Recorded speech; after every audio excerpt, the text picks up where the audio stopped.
क्या आप जानते हैं कि 5000 साल पहले भारत में एक ऐसी सभ्यता थी जहां पर सड़कें, नालियां और नगरों का निर्माण हो चुका था। जी, मैं बात कर रहा हूं हड़प्पा सभ्यता की।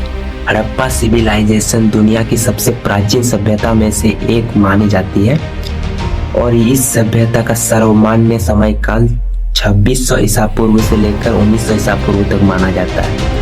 और हड़प्पा सभ्यता सिंधु नदी के किनारे विकसित होने के कारण इसे सिंधु घाटी सभ्यता भी कहा जाता है। यहाँ के नगर दो भागों में बटा हुआ था।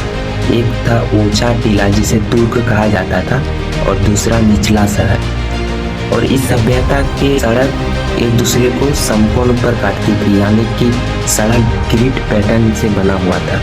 और इस सभ्यता में जितने सारे भी घर बने हुए थे सारे पक्की ईंटों से बने हुए थे और यहाँ पर जल निकासी का भी बहुत अच्छा व्यवस्था था। और इस सभ्यता के लोग कृषि के साथ साथ व्यापार भी करते थे और मेसोपोटामिया सभ्यता के साथ भी इस सभ्यता का व्यापारिक संबंध था। इस सभ्यता के लोग सबसे ज्यादा मातृ देवी की पूजा करते थे, उसके साथ साथ पशुपति का भी पूजा करते थे, यानी कि शिव का। और इस सभ्यता का पवित्र पशु ऊबड़ वाला बैल को माना जाता है। और यहाँ के लोग मोहरे, मिट्टी के बर्तन, कांसे की मूर्तियां और मनके बनाने में माहिर थे। और सिंधु घाटी सभ्यता के लिपि को भाव चित्रात्मक लिपि कहा जाता है। यहाँ के लिपि को आज तक किसी ने नहीं पढ़ पाया। इस सभ्यता के कुछ प्रमुख नगर भी है, जैसे कि हड़प्पा, मोहनजोदड़ो, ये दोनों वर्तमान में अभी पाकिस्तान में है। और इसके अलावा लोथल, राखीगढ़ी, आलमगीरपुर, धोलावीरा, ये सब भी यहाँ के प्रमुख स्थल थे सिंधु घाटी में जो पूजा गया था।